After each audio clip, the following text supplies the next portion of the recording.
Bienvenidas y bienvenidos al podcast El Mundo del Arte con Carmen Corbera. Cada semana, de la mano de expertos del sector, abordaremos preguntas que quizás te has hecho alguna vez. ¿Qué provoca un recorte en subasta? ¿Qué relación tienen las galerías con los artistas? ¿Cómo se monta una exposición? ¿O hace falta mucho dinero para empezar a coleccionar? Si te interesa el mundo del arte y quieres saber cómo funciona esta industria, este es tu podcast.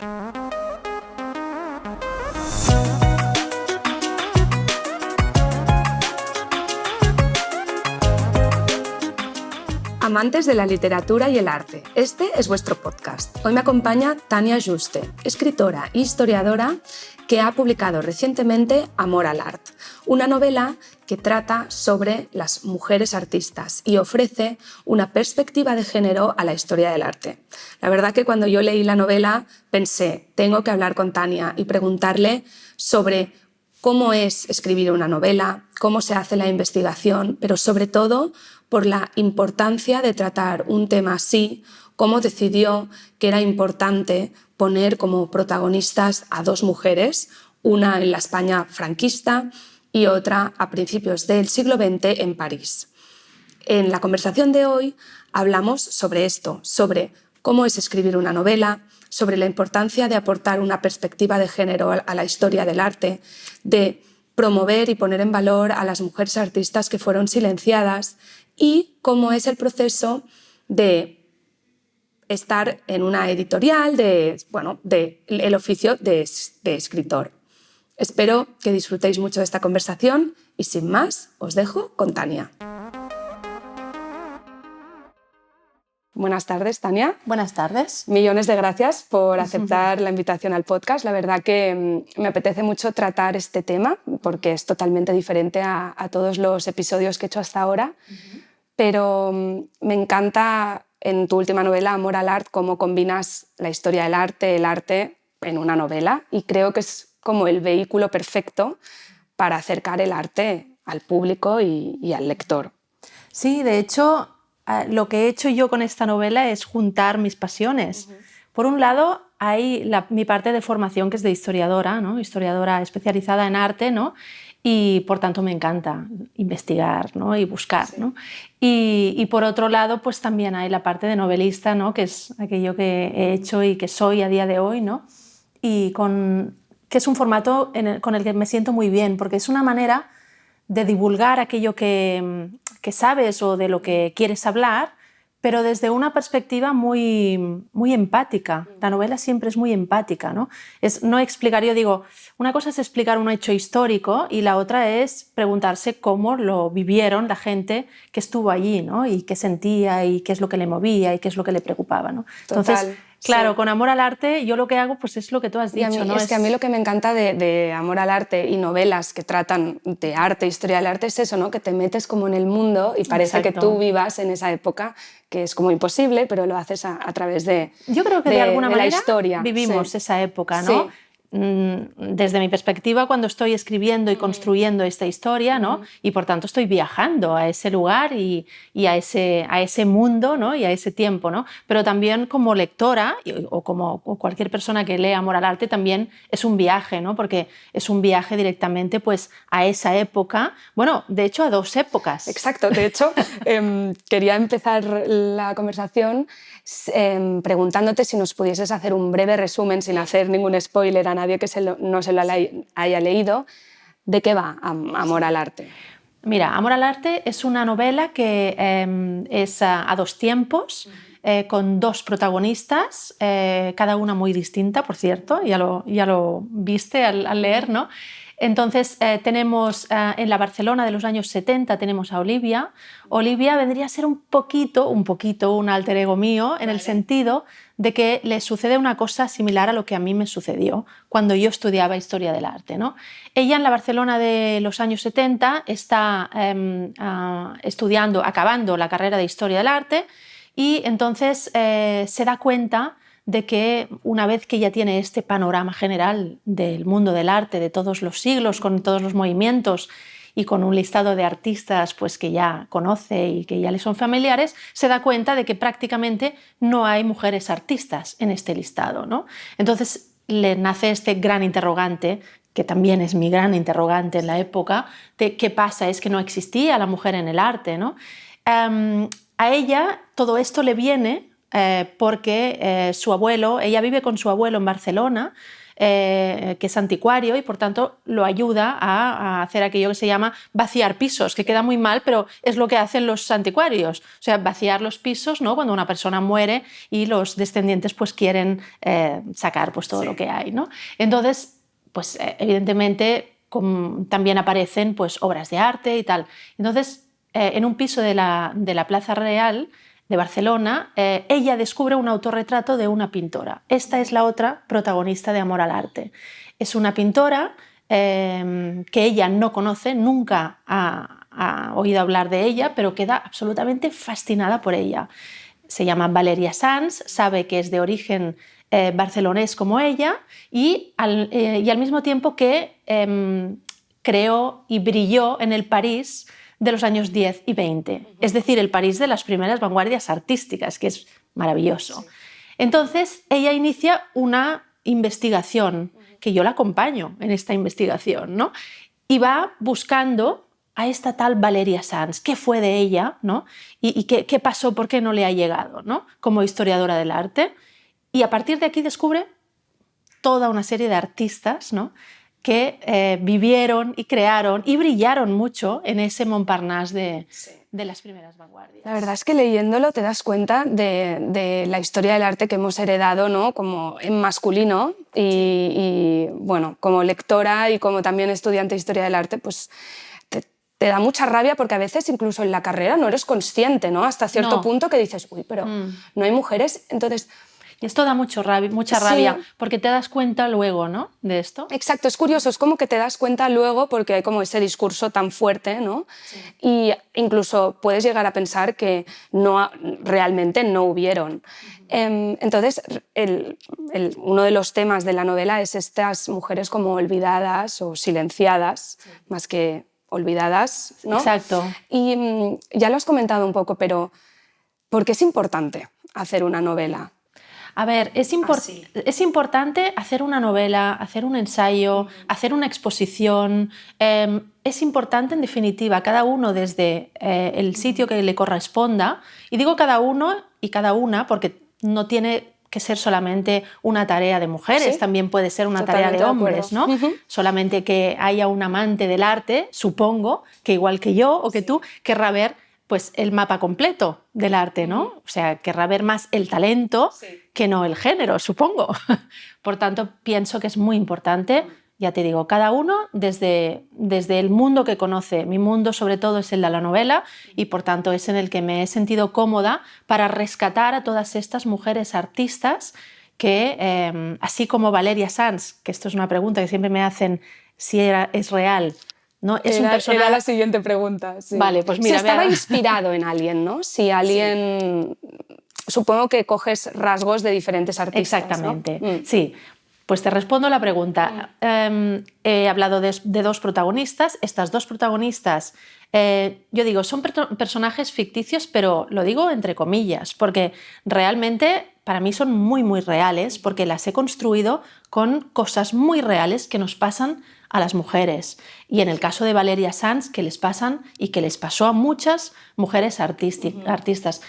Yo necesitaba esta libertad literaria para hablar de este personaje que es Valeria Sans, pero al mismo tiempo ella bebe de todas las biografías con las que yo me he ido encontrando a lo largo de toda la investigación histórica de estas artistas olvidadas, silenciadas, que no conocemos a día de hoy, y por tanto es muy real porque tiene mucho de todas ellas y de las situaciones con las que les ha tocado vivir a cada una de ellas en épocas distintas. Y en muchos casos también son artistas que siempre se habla de ellas como la mujer de, ¿no? La musa de. Exactamente.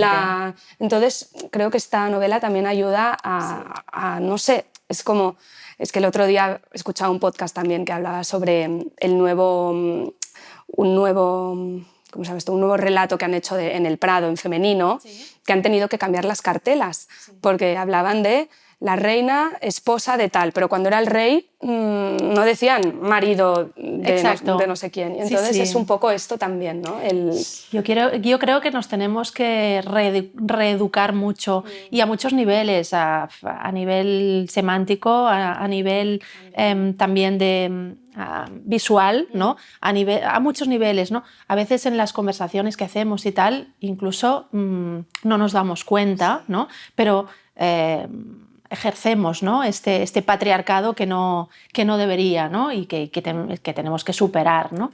Y por tanto, bueno, pienso que es bonito entre todos ir haciendo este nuevo diálogo, ¿no? Y dar luz a todas estas, en este caso a todas estas artistas, ¿no? Como te decía, Valeria Sanz es un personaje de ficción, pero sí que en honor a todas ellas he querido rodearla de todas las mujeres artistas o cómplices artistas que en la época ella se hubiera encontrado en París, que esto ha sido la gran labor de investigación. ¿Y cuáles serían, para la persona que no se ha leído el libro, cuáles eran esas, no sé, 2 o 3 mujeres con unas carreras increíbles a principios del siglo? Mira, he encontrado tantas que parece mentira, porque dices, pensaba que casi no había. Tú piensas en ese París de las primeras décadas. Es que te vienen 2 nombres, a mí me vienen 2 nombres. Exacto, sí. Incluso a veces cuando hacemos clubs de lectura o cuando hago alguna conferencia y tal, a veces me gusta preguntar, a ver, decidme un nombre de mujer artista, ¿no? Y normalmente la gente dice Frida Kahlo, por ejemplo, es de las primeras que aparece, ¿no?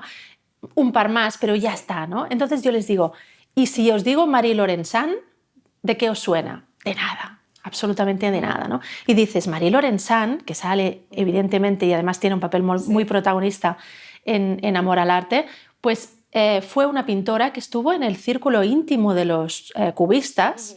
Hablamos de que era muy amiga de Picasso, de Gris, de Braque, de todos ellos, ¿no? Además de ser pareja durante un tiempo de su vida de Guillaume Apollinaire, el gran crítico del cubismo, ¿no? Y poeta también. Pero el problema es que a la gente que le suena porque fue pareja de Guillaume Apollinaire. Y dices, no, un momento, es que Marie fue mucho más que esto. Y en el libro se ve, ¿no? Y se refleja. Es una mujer... Fue una artista polifacética, increíble, que nunca se dejó influenciar más de la cuenta, siempre mantuvo su sello personal, su pincel, más bien. Sí. y aunque le llovieran las críticas, pero ella fue una mujer que quiso emanciparse, que quiso vivir de su propio arte, ¿no? Y lo logró. Por tanto... Olé con Marie-Laurence Sanz, ¿no? Y nos la hemos perdido, ¿no? Por ejemplo. Luego está la otra cara de la moneda, pero que también es importante citarlas, como puede ser Jeanne Boutin. Jeanne Boutin, yo cuando pregunto me dicen, pues no, a casi nadie le suena. Sí. Entonces les dices, pues, a ver, pensad por ejemplo en cuadros de Modigliani, ¿no? En esas mujeres fantásticas. Muchas veces esas mujeres de Modigliani pues tienen unos ojos azules increíbles, una cabellera pelirroja. Esta es Jeanne. Además de ser su mujer, su pareja, pues era también su musa. Pero no era solamente esto, Jeanne. Jeanne era un talento que nos hemos perdido. Sí. Porque ella estudió arte, ella hacía arte además con una influencia del fauvismo increíble, incluso diseñaba vestidos, diseñaba joyas, hacía muchas cosas y nos la perdimos porque ella renunció absolutamente a todo por Modigliani, ¿no? Por Modi, como le llamaban en la época. Esto también se ve en Amor al Arte. Y bueno, son solamente 2 ejemplos de los muchos que hay, ¿no? Pero sería un poco... Para mí la idea con esta novela era reflejar distintas mujeres y cómo pues unas renunciaban a unas cosas, las otras priorizaban otras, ¿no? Y cómo iban manejándose en ese mundo de hombres, ¿no? Y cómo iban también, muy importante, creando lazos entre ellas. Es muy importante la sororidad. En esa época había muchísima. ¿No? Y no nos ha llegado, pero existía. Sí. Qué chulo, es que además detrás tuyo tienes un libro que se llama Great Women Artists y también me doy cuenta, ¿no?, hablando con pues, amigas y gente del sector, historiadoras del arte, que realmente ahora están habiendo un montón de publicaciones de monografías de artistas. El otro día estuve en una charla con Eugenia Tenenbaum y Clara More, que son dos divulgadoras increíbles, y bueno, te da esperanza y fuerza, y sobre todo creo que lo que hablábamos al principio, que creo que el formato novela es como que se recibe muy bien, ¿no? Y creo que es increíble que haya algo así, porque quizás te da un poco más de pereza pues, leerte un ensayo o un catálogo, pero una novela, pues... Bueno, yo siempre digo que me gusta pensar que es una puerta de entrada. Sí. Es un poco lo que tiene que despertarte la curiosidad de decir, pero ¿existían mujeres artistas? Una vez lees la novela, te has familiarizado con Marie, con Jeanne y con muchas otras que salen, y entonces dices, quiero saber más, ¿no? Sí. Y eso es lo bonito, ¿no? Sí. Que después de aquí pues, pueda servir de plataforma para realmente saber más de ellas. Total. Y, por tanto, hacer el ejercicio entre todos de esta visibilización. Y hablando de investigar, una de las otras cosas que la primera vez que te escribí por Instagram es sobre todo esta labor de investigación, de búsqueda, porque una cosa es, ¿no?, hacer la investigación, y otra cosa es con esto construir una historia. Y entonces no sé si nos podrías explicar por dónde se empieza. ¿Cómo? No sé. Ni yo lo sé, sí, por dónde se empieza. Sí. Pero bueno, un poco sí que ya llevo unas cuantas novelas, ¿no? Y por tanto un poco el proceso diríamos que vas tomando conciencia de él, ¿no? Que a veces todo es muy intuitivo, sí, y no te das cuenta. Luego te das cuenta de que sí que vas siguiendo un mismo método a veces, ¿no? Pero bueno, básicamente te diría que cualquier novela, como yo creo cualquier manifestación artística, empieza por una idea, por una obsesión, por una pregunta, por alguna cosa que tú necesitas explicarte primero a ti y luego transformar en mi caso en novela, para poder contarlo a los otros, ¿no? Entonces siempre hay ese germen que es aquella obsesión que se te mete en la cabeza. En el caso de Amor al Arte está clarísimo. Es ese interrogante que a mí se me metió en la cabeza cuando terminaba la carrera, ¿no? Y pensé, resulta que hay mujeres artistas y no las conozco, y figura que debería haberme licenciado sabiendo de ellas, al menos algo, ¿no? Entonces, para mí Amor al Arte empieza por esto. He tardado muchos años en darle la forma de novela, porque para mí era un proyecto tan importante que necesitaba tiempo y oficio para hacerlo como yo quería, ¿no? Y no quería hacerlo porque antes. También hay mucho trabajo de investigación, porque exacto, artistas como las que comentabas antes no tienen la bibliografía que pueden exacto, tener sus contemporáneos masculinos. Sí, totalmente de acuerdo. Esto te iba a contar, que es precisamente, claro, cuando realmente me planteé decir, venga, pues tengo la idea, haces un pequeño esqueleto, un guión, cada uno le dice de una manera distinta, porque más o menos ya sé qué tipo de forma le quiero dar, ¿no?, a la historia, y a partir de aquí es investigar, ¿no? Entonces, investigar por dónde empiezo, ¿no? Fue muy bonito porque por donde empecé es por mis apuntes de historia del arte. Vale, qué gracia, yo sí. Vale, no hay nada. Sí, mira, por suerte, yo es que soy de esas personas súper friki que cuando terminé la carrera la hubiera vuelto a hacer. Sí. Es que me encantó. Entonces, sí, lo guardé siempre allá, y de vez en cuando, pues bueno, iba utilizando una cosa, la otra, ¿no? Sí. Pero realmente volver pues a esas primeras vanguardias artísticas, que además tuve la suerte de tener una gran profesora que era Lourdes Cirlot, sí, que fue brutal. Cuando terminé la carrera me fui a su despacho a darle las gracias porque era increíble, me marcó. Entonces, la verdad que es esto. Primero, pues retomé los apuntes para hacerme esa idea general que tenía cuando había terminado los estudios, ¿no? Y a partir de aquí buscar todo aquello que faltaba, ¿no? O sea, actualizarlo, ¿no?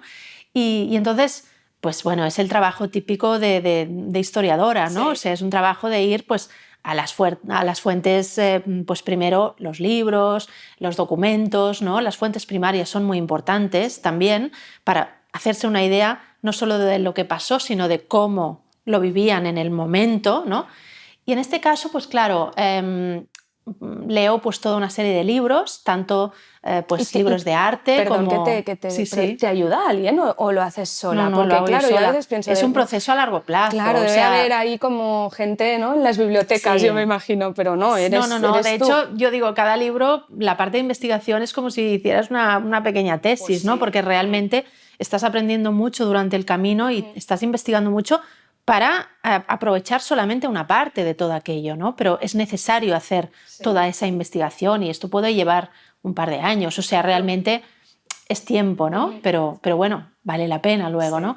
Y luego en el caso de esta investigación en concreto, sí que me encontré que, claro, en el momento de querer recrear el París de las primeras vanguardias artísticas, era muy fácil pues, ir a las biografías, por ejemplo, pues, de los hombres artistas que estuvieron. Es muy fácil encontrar información de Picasso, de Modigliani, de Fujita, de André Breton, de todos estos hombres artistas que tanto conocemos, ¿no?, y admiramos. Pero, en cambio, para encontrar a esas mujeres artistas no había biografías. Alguna había de biografía, ¿no?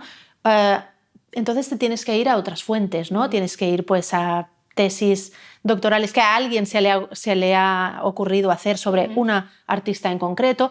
Puedes irte a memorias y de las memorias de la gente de la época sacas pues, también información pues, de otras artistas, ¿no? Y así pues, vas haciendo camino, o por ejemplo también las fuentes primarias que hablaba, ¿no?, los catálogos de las exposiciones de la época. Por ejemplo, yo quería saber quién estaba exponiendo en París y con quién. Es decir, cuando Picasso exponía en una exposición colectiva, ¿había mujeres artistas a su lado, por ejemplo? Pues sí, había, por ejemplo, Marie Laurencin, ¿no? Entre otras. Y pues así, ¿no? Pues con todas estas referencias... ¿Y te agobia ser como muy específica con las fechas? O, por ejemplo, hay personajes reales, ¿no? Eso es una novela, es ficción, pero... hablan, actúan, ¿no? Entonces, no sé cómo llevas esa... Es un ejercicio de responsabilidad enorme. Y además, con el agravante de que, como soy historiadora, soy muy estricta con la información y conmigo misma.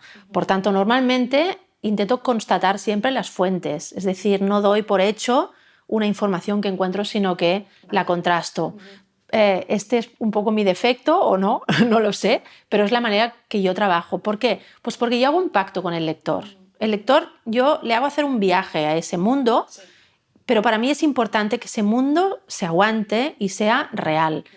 Con esto te quiero decir que durante todo el tiempo que estuve escribiendo la novela, estaba viviendo con todos, no solamente con la historia de todos ellos, sino de cómo se relacionaban entre ellos, quién visitaba a quién en los estudios. Cuando iban a las terrazas aquellas típicas del Boulevard de Montparnasse, quién se sentaba con quién.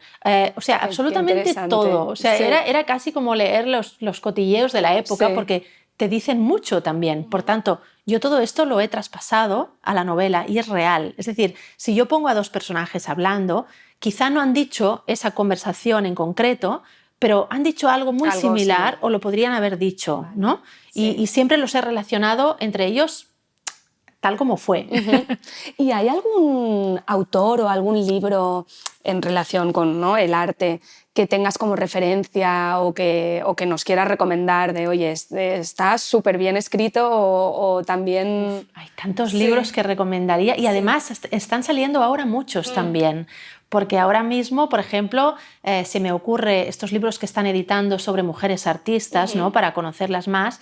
Y, por ejemplo, acaba de salir un libro de Elina Norandi que se llama, si no me equivoco, 102 artistas o... Creo que se llama así. En todo caso, son 102 artistas, mujeres, ¿no?, que ella ha encontrado y que ha visibilizado en este libro. Pues esto, por ejemplo, es un gran ejercicio, ¿no? Son pequeñas cápsulas que te sirven para darte cuenta de que hay un panorama femenino y no precisamente como objeto, sino como sujeto creador, ¿vale? Que existió mucho y que está ahí y que lo vamos sacando. Por ejemplo, como más rabiosa actualidad, creo que es bueno. Además, leí una entrevista que le hicieron a Elina Norandi en la que me encantó la respuesta, porque la pregunta era algo así como 102 mujeres artistas. ¿Te ha costado mucho encontrarlas? Y su respuesta era, no, me ha costado mucho seleccionarlas porque había muchas más, lo cual es fantástico. Sí, qué bien. Sí, porque ¿no? Quizás hace unos años, uy, sí, me ha costado. Sí, sí, sí. O sea que ya te digo que por ejemplo, es claro, yo como libros de referencia No, claro, durante es la una escritura, pregunta muy te sí. diría muchos. Sí. Hay uno que me ayudó mucho en ese aspecto que te decía más de, para llamarlo así, más de cotilleo, ¿no? Vale. O sea, de saber quién Sí. estaba con quién y quién se llevaba bien con quién, que es un libro escrito por Gertrude Stein, una gran cómplice de las mujeres y una gran escritora de vanguardia de la época. Ella tenía un salón en París, también aparece en la novela, ¿no? Y ella creaba esos vínculos entre la gente. Ella escribió unas memorias que son encubiertas porque las titula Autobiografía de Alice Toklas, que era su pareja, su mujer en la vida, y entonces lo hace de esta manera, es decir, ella pone en boca de su compañera todo lo que pasaba en su salón, ¿no? Vale. En realidad es ella, ¿no? Que está hablando de ella, pero es una manera, qué pues... interesante, no me la he leído, me la apunto. Sí, porque realmente vale mucho la pena. Yo pienso que si vamos un poco al París de la época, siempre se habla, por ejemplo, de Hemingway y el París era una fiesta, y está bien, no te digo que no, también, ¿no? Pero yo te diría que es mucho más potente y además más femenino, pues la autobiografía de Alice Toklas. Vale, apuntado. Y ya para ir acabando, también me gustaría hablar un poco de la industria editorial, ¿no? De cómo funciona, si nos lo puedes explicar. Te encargan un manuscrito, o sea, no sé cómo funcionan los tiempos, también has dicho 2 años, ¿no? Sí, eso depende de cada autor o cada autora. Sí. Esto es muy... Sí, hay gente que realmente puede escribir muy deprisa, otros pues que realmente necesitan unos cuantos años y además les gusta publicar con muchos años de diferencia también, porque también las novelas hay que dejarlas reposar un poco, reescribirlas, es muy importante la reescritura. Por tanto, los tiempos, cada uno tiene el suyo. Yo tengo la gran suerte que desde hace muchos años y muchos libros tengo una editorial que es el grupo 62 en catalán y también una editorial en Madrid que es Maeva, que es que yo digo soy muy afortunada porque tengo unas editoras increíbles que además... Editoras, son todo editoras. Sí. Es curioso, pero es que siempre desde que empecé he tenido editoras.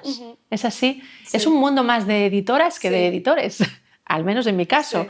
Sí. Y la verdad es que es un gusto porque tanto con una como con otra, pues tengo la suerte de que siempre esperan mi nuevo libro, ¿no?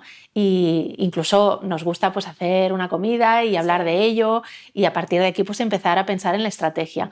La gente siempre piensa que cuando uno termina un libro ya está, se va a publicar enseguida. Sí. No, hay un proceso de edición muy largo que dura meses, ¿no?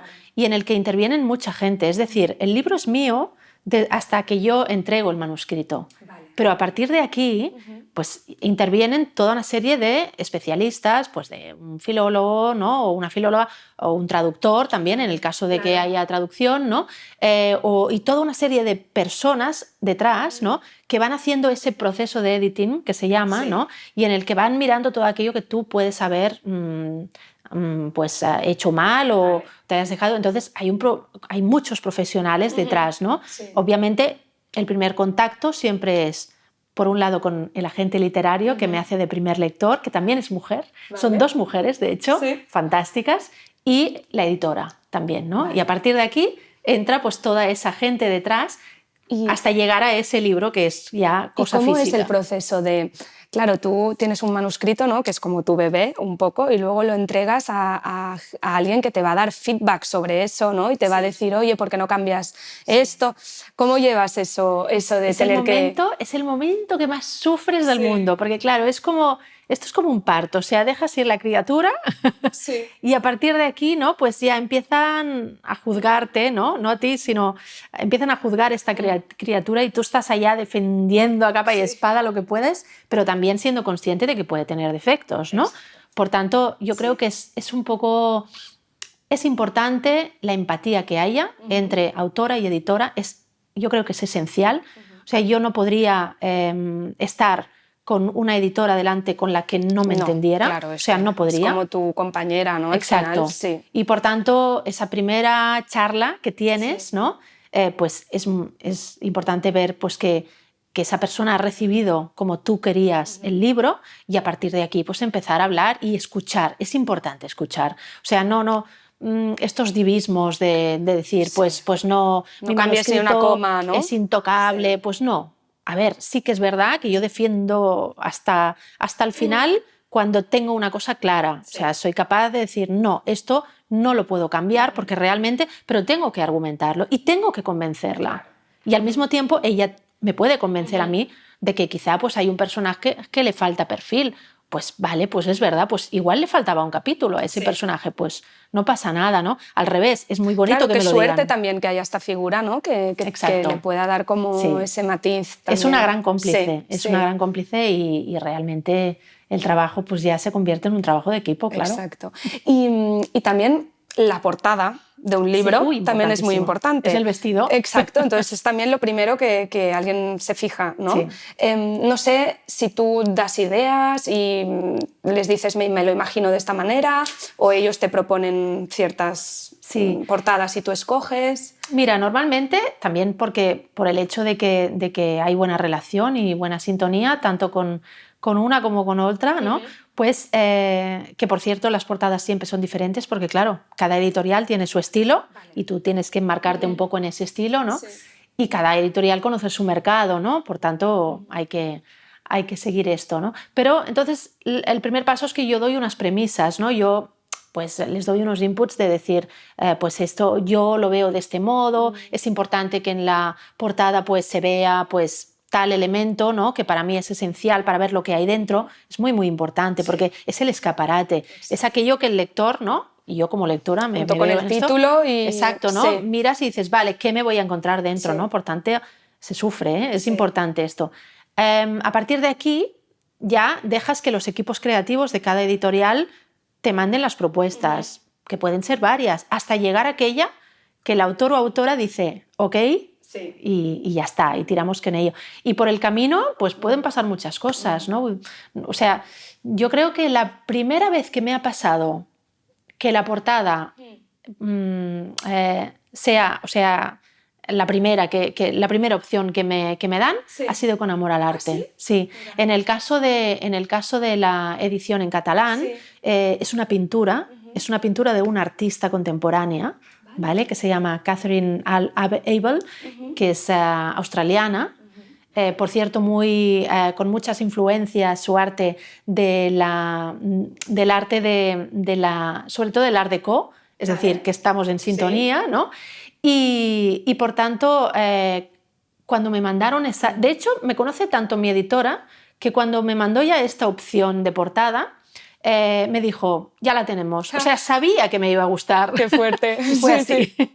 Claro, tantos años trabajando juntas, ¿no? Sí. Qué chulo, qué guay. Pues, Tania, ha sido increíble. Muchísimas gracias. Siempre hago la última pregunta a mis invitados del podcast, que es, si tuvieses carta blanca y pudieses tener cualquier obra de arte, ¿cuál sería? Mía, ¿Y por qué? Mía. Es como...